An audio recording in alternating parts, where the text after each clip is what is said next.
আর life পার্টনের terms and condition আপনি দেখেননি? সেখানে 30,000 টাকা দিলে বা 35,000 টাকা দিলে আপনি শুধু দেখে নিলেন বড় বড় অক্ষরে লেখা আছে আপনাকে 3 দিন থাকতে দেওয়া হবে ইসকনের যে কোনো সেন্টারে, 3 বেলা খাবারকে প্রোভাইড করা হবে। কিন্তু একবারও কি এটা ভাবলেন না? ইসকন মায়াপুর স্ক্যাম সমালোচিত এবং চর্চিত একটা বিষয়। বর্তমানে বিভিন্ন জায়গায় এই পোস্ট সকলের ফোনেই ছেয়ে গেছে। মোটামুটি কম বেশি এমন কেউ বাদ নেই হেটার্স অ্যান্ড ফলোয়ার্স কেউ দেখছে না এই ভিডিওটিকে। তো মূল ভিডিওর কমেন্ট সেকশনে দেখা যাচ্ছিল যে অনেক ব্যক্তি তার রিয়াকশনকে ব্যক্ত করছে এবং ইসকনের যারা ফলোয়ার্স আছে তারাও নানান ভাষায় যে মূল কন্টেন্ট ক্রিয়েটর আছে তাকে প্রতিবাদ করছে। মূল ঘটনাটা হচ্ছে এটাই, কোনো একজন ব্যক্তি তিনি মায়াপুরে এসেছিলেন বংশী ভবন, যেখানে লাইফ পার্টন অর্থাৎ লাইফ মেম্বার কার্ড শো করে সেখান থেকে রুম বুকিং করতে হয়, সেখানে গিয়ে সে রুম পায়নি বিধায় সে একটা ভিডিওকে তৈরি করেছে এবং সেটাকে ফেসবুক প্ল্যাটফর্মে আপলোড করেছে এবং রীতিমতো সেই ভিডিওটি আপলোড হওয়ার পর থেকেই তুমুল ঝড় এবং সমালোচনা হয়ে চলেছে যে ইসকনে যারা আছে তারা ধর্মের নামে ব্যবসা করছে বা ভণ্ডামি করছে। তো সেই প্রসঙ্গে আমি আমার ছোট্ট কয়েকটা মতকে বিনিময় করার চেষ্টা করব আপনাদের সঙ্গে। আমি জানি না আমি আপনাদের ভালো বোঝাতে পারবো কিনা, ভালো বলতে পারবো, জাস্ট আমার রিয়েলাইজেশনটুকুকেই ব্যক্ত করব। প্রথমত আমি একটা কথা বলছি, আমি ইসকনের কোনো হায়ার প্রশাসনের কেউ নই। আমি ইসকনের একজন সাধারণ সদস্য। দীর্ঘ প্রায় 16 বছরের এক্সপিরিয়েন্স থেকে আমি আমার কিছু মত আপনাদের সঙ্গে বিনিময় করার চেষ্টা করব। প্রথমত আমরা মায়াপুর নিয়ে আসি। যে ছেলেটা লাইফ মেম্বারের কার্ড নিয়ে মায়াপুরে 2 দিন কি 1 দিন থাকার জন্য রুম নেবার জন্য এখানে এসেছিল, কার্ডের বিনিময়ে যদি রুম পাওয়া যায় তাহলে এক্সট্রা খরচাটা বেঁচে যেতে পারে। এটা শুধুমাত্র ওনার ক্ষেত্রে নয়, এটা অনেকের ক্ষেত্রেই। যাদের কাছে স্পেশালি কার্ডটা থাকে তারা ভাবে যে না, যেহেতু আমার কাছে লাইফ মেম্বারের কার্ড আছে আমি কিছুটা তো সুবিধা পেতেই পারি সেখান থেকে। আমার মূল পয়েন্ট অফ ভিউ হচ্ছে এটাই, প্যান্ডামিক যখন ছিল না, অর্থাৎ কোভিড-19 2020 থেকে স্টার্টেড হয়েছিল, রীতিমতো প্রায় 2023 মধ্য সময় পর্যন্ত প্যান্ডামিকের যে একটা ক্ষোভ সেটার দ্বারা আক্রান্ত অনেকেই ছিল।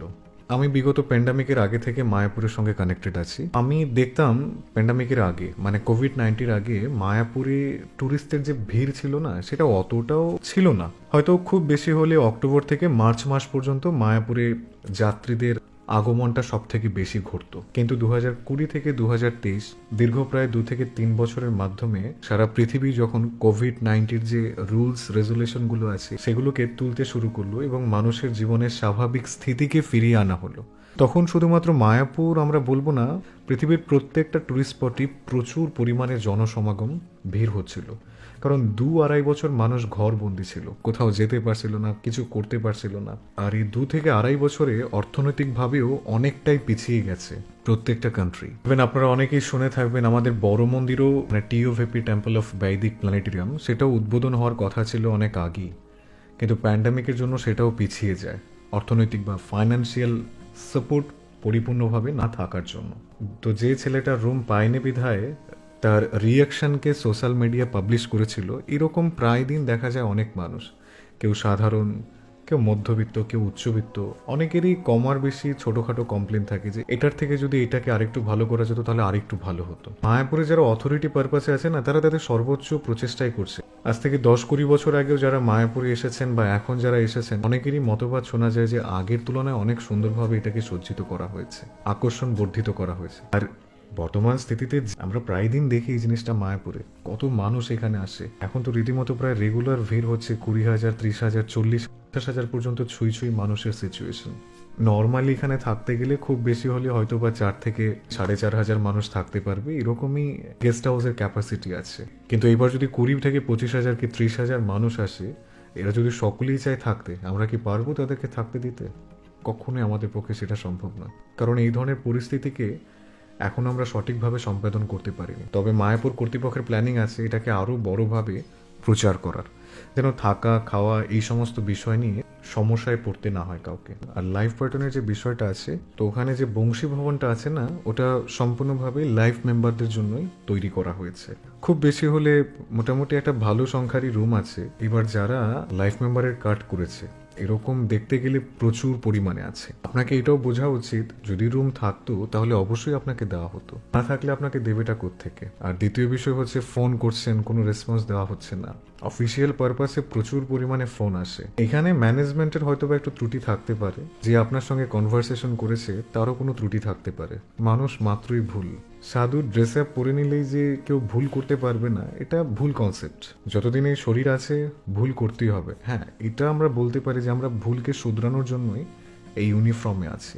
গাছে যখন আম ধরে না, কাঁচা আম সাধারণত একটু টকই হয়, কিন্তু যে আম পেকে যায় সেটা খুব মিষ্ট, আর পাকতে একটু সময় লাগে। তো যারা এখানে ঢুকেছে তারা ওই প্রসেসিংই আছে নিজেকে তৈরি করার জন্য।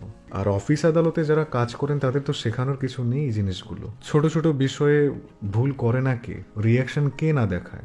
ইসকনের ক্ষেত্রে হয়তো বা হয়েছে এই জিনিসটা, তো ওটা নিয়ে তো এত সমালোচনার কিছু নেই। ভুল ভুল হতেই পারে, কিন্তু যে ব্যক্তির সঙ্গে এই জিনিসটা হয়েছে ওই জায়গায় এই জিনিসটা হলো, তিনি যদি হায়ার অথরিটি যারা আছে, আরো বড় যারা কর্তৃপক্ষ আছে, তাদের কাছে যদি অফিসিয়ালি কমপ্লেন করতো, অবশ্যই সেই কমপ্লেনকে গ্রান্টেড করা হতো এবং কর্তৃপক্ষ বিচার করে ভালো একটা সমাধান দিতে পারত। কিন্তু ওইটুকু ধৈর্য তার ছিল না বিধায় তার পাওয়ার ছিল সোশ্যাল মিডিয়ায়, প্রচুর পরিমাণ সংখ্যক ফলোয়ার্স আছে, ওটাকে মিস ইউজ সব থেকে বেশি করেছে। অনেক ব্যক্তিরা তাকে সায়ও দিচ্ছে, যারা হেটার্স আছে ইসকনের। দেখুন, একটা কথা বলি আপনাদের, আমাদের মায়াপুরে রীতিমতো প্রায় 800 থেকে 1000 ব্রহ্মচারী আছে, যারা নিজের পরিবারকে বাড়ায়নি, যারা নিজের বাবা মার সঙ্গেও সঠিক সম্পর্ক রাখেনি। কেন জানেন? কারণ কেউ যদি নিঃস্বার্থভাবে জীবনকে উৎসর্গ করে ভগবানের নাম প্রচার নাই করবে, তাহলে মানুষকে জাগ্রত করবেটাকে? প্রত্যেকটা জিনিসেরই তো একটা ব্যালেন্স চাই, তাই না? তো একজন সাধু বা বৈষ্ণবজি তার জীবনকে ডেডিকেশন করেছে, হোল লাইফকে স্যাক্রিফাইস করেছে। কিসের জন্য করেছে? যাতে আমরা আমাদের সভ্যতা সংস্কৃতি ধরে রাখতে পারি। আপনি যেটা আপনার জায়গায় থেকে বলতে পারছেন না, লিখতে পারছেন না, বোঝাতে পারছেন না, করতে পারছেন না, একজন সাধু তার জায়গা থেকে আপনার ভাগের লড়াই লড়ছে। আপনার সংস্কৃতি সভ্যতাকে টিকিয়ে রাখার জন্য এই সমস্ত কার্য করা হচ্ছে। যদি আমাদের উৎসাহ নাই দিতে পারেন, এইভাবে নিরুৎসাহিত করে আমাদের আত্মবিশ্বাসকে নষ্ট করবেন না। আর লাইফ প্যাটার্নের টার্মস অ্যান্ড কন্ডিশন আপনি দেখেননি? সেখানে 30,000 টাকা দিলে বা 35,000 টাকা দিলে আপনি শুধু দেখে নিলেন বড় বড় অক্ষরে লেখা আছে আপনাকে 3 দিন থাকতে দেওয়া হবে ইসকনের যে কোনো সেন্টারে, 3 বেলা খাবারকে প্রোভাইড করা হবে। কিন্তু একবারও কি এটা ভাবলেন না যে ওই 30,000 টাকার জন্য আপনাকে এতটুকু ফেসিলিটি দিচ্ছে কি কারণে? কারণ এই পুরো ইসকন সোসাইটি ডোনেশনের মাধ্যমেই চলে। ভক্তরা দেয় যে আমার তো প্রচুর আছে, যদি আমি একটু ইনভেস্ট করতে পারি, সেটা যদি ভগবানের সেবায় লাগে, ক্ষতিটা কোথায়? তো আপনার সেই অর্থ দিয়ে খারাপ তো কিছু করা হয়নি। ইসকন থেকে প্রত্যেক বছরে প্রায় 1 থেকে 1.5 কোটি, তারও বেশি সংখ্যা হবে, দরিদ্র মানুষদের মুখে খাবার তুলে দেওয়া হয়, শীতের মাঝে বস্ত্র বিতরণ করা হয়। যখনই দেখা যায় কোনো দেশের সঙ্গে যুদ্ধ করছে, সেখানে যারা সাধারণ নাগরিক আছে তাদের সর্বোচ্চ ফ্যাসিলিটি দেওয়া হয়। এই জিনিসগুলো তো কখনো পড়েননি, কখনো বোঝার চেষ্টাও করেননি। মানে মূল পয়েন্ট হচ্ছে পিছনে সবাই লাগতে পারে, আর ভালো যদি কোনো গুণ বা কোয়ালিটি থেকেও থাকে না, সেটাকে সোশ্যাল মিডিয়া প্রচার করার জন্য যে সাহস বা মানসিকতা, সেটা কারোরই হয় না। কিন্তু সমালোচনা প্রত্যেকেই করতে পারে, এটা মানুষের হ্যাবিট। বাস্তবতাকে বিচার করা উচিত। ভুল মানুষেরই হবে, কিন্তু আপনি স্বধর্মের ব্যক্তি হয়ে, সনাতন সংস্কৃতির ব্যক্তি হয়ে এত বড় একটা সোসাইটির বদনাম এইভাবে করতে পারেন না।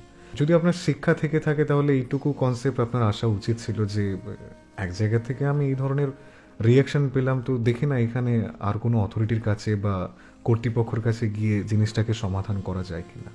যারা অফিসে বসে আছে তাদেরও তো উচ্চ প্রশাসন আছে, সেখানে গিয়েও আপনি কমপ্লেনটা করতে পারতেন। আশা করি এতটুকু বাড়াবাড়ি হতো না। আবার আমি নিজেও দেখেছি অনেক লাইফ মেম্বার ভক্ত আছেন যাদের সঙ্গে আমার টুকটাক পরিচয় আছে, ওনারাও প্রায় সময় আমায় বলতেন যে রুম পাইনি, কিন্তু পরবর্তীতে আবার তারা রুম পেয়েছেন। হয়তো একবার পাননি, তারপর যখন এসেছেন তখন ঠিকই পেয়েছেন। কতবার আপনাকে ফিরিয়ে দেবে? একবার না একবার তো আপনাকে দেবেই। আসলে বলুন তো কি, মানে সংখ্যাটা এত হয়ে গেছে, মানুষ এত পরিমাণে সদস্য হচ্ছে, আমাদের কন্ট্রোল করাটা একটু মুশকিল হয়ে যাচ্ছে। এটা আপনারও বোঝা উচিত। এত মানুষকে ম্যানেজমেন্ট করা, এটা মানে আনএক্সপেক্টেড। ইসকন প্রস্তুত ছিল না 2023 থেকে এত পরিমাণে ভিড়, কিন্তু পাবলিককে তো আর ফিরিয়ে দেওয়া যায় না। যদি প্রশ্ন হয় যে মানুষকে ফেসিলিটি দিতে পারছে না, তাহলে কেন টাকা নেওয়া হচ্ছে? আমরা তো আগেই বললাম ডোনেশনের মাধ্যমেই চলছে। বুঝতে পারলে ভালো, না বুঝতে পারলে ভগবানেরও সাধ্য নেই বোঝানোর। তবে এভাবে হুটহাট করে ভিডিও করা কখনোই উচিত নয়। এখানে যারা ভক্তরা আছে আপনাদের জন্যই লড়াই করছে, তো তাদেরকে যদি উৎসাহ নাই দিতে পারেন, দয়া করে নিরুৎসাহিত করবেন না। ধন্যবাদ সকলকে।